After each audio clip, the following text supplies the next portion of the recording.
All of his co-workers were gone. What could it mean? Stanley decided to go to the meeting room. Perhaps he had simply missed a memo.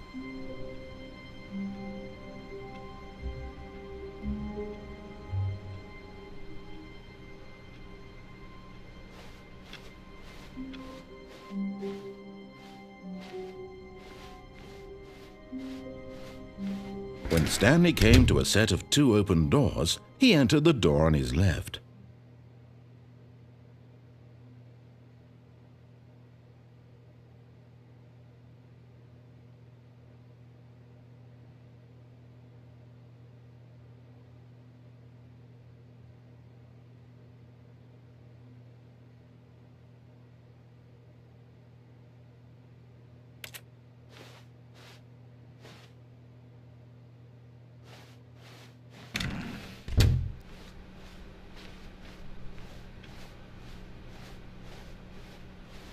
Yet there was not a single person here either. Feeling a wave of disbelief, Stanley decided to go up to his boss's. Coming to a staircase, Stanley walked upstairs to his boss's office.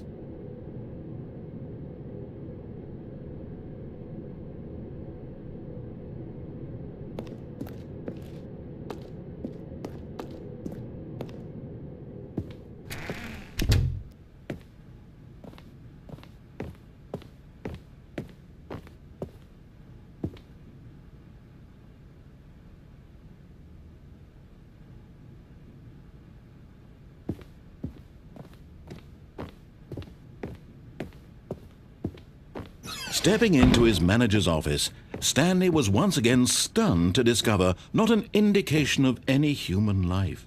What could it mean? Stanley wondered aloud to nobody. He began wildly tearing through papers on the boss's desk, pulling books off the shelf, looking behind paintings, desperate for clues to his situation. But his attention was caught by a keypad behind the boss's desk. What could its purpose be?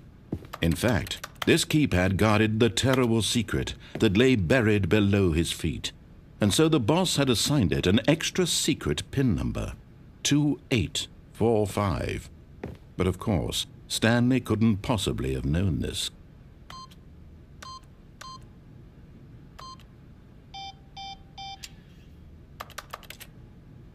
Stanley just sat around twiddling his thumbs.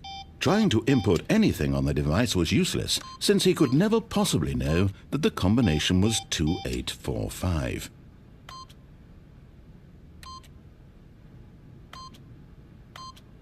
Yet incredibly, by simply pushing random buttons on the keypad, Stanley happened to input the correct code by sheer luck. Amazing! He stepped into the newly opened passageway.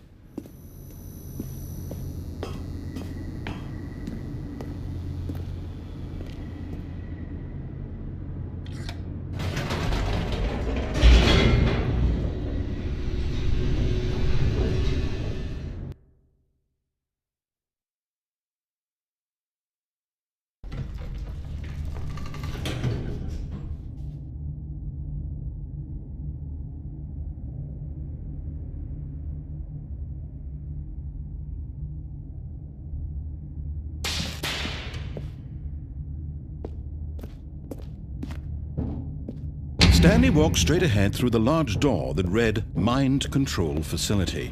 Although this passageway had the word escape written on it, the truth was, but of course, Stanley thought better of it and realized he simply had too much to live for. Nope, still on board with death.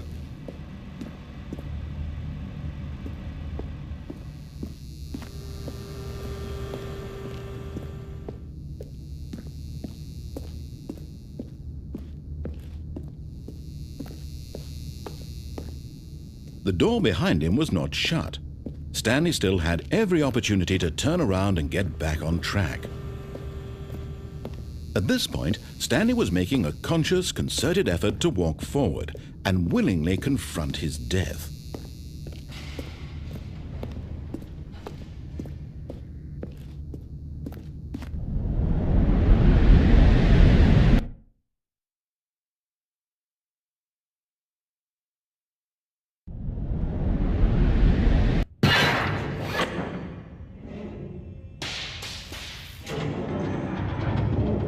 As the machine whirred into motion and Stanley was inched closer and closer to his demise, he reflected that his life had been of no consequence whatsoever.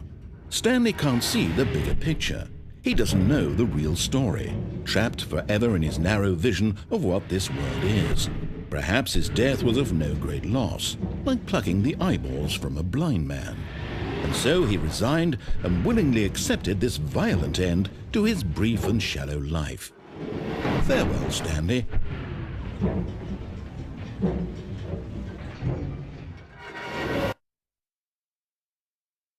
"Farewell, Stanley," cried the narrator, as Stanley was led helplessly into the enormous metal jaws. In a single visceral instant, Stanley was obliterated as the machine crushed every bone in his body, killing him instantly.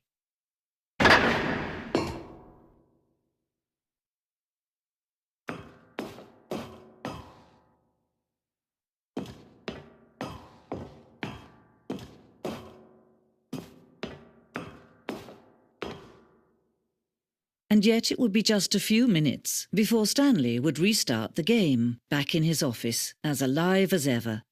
What exactly did the narrator think he was going to accomplish? When every path you can walk has been created for you long in advance, death becomes meaningless, making life the same. Do you see now? Do you see that Stanley was already dead from the moment he hit start?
See how it's impossible for the player to do anything?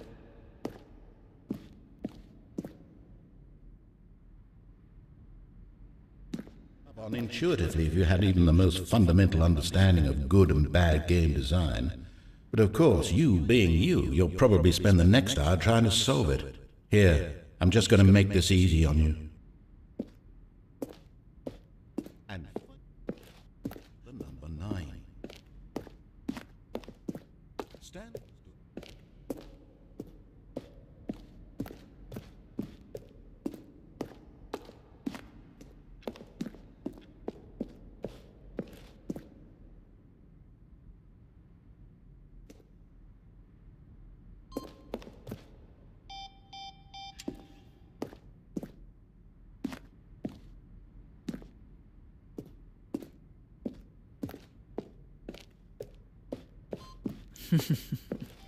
Oh, look at these two. How they wish to destroy one another. How they wish to control one another. How they both wish to be free.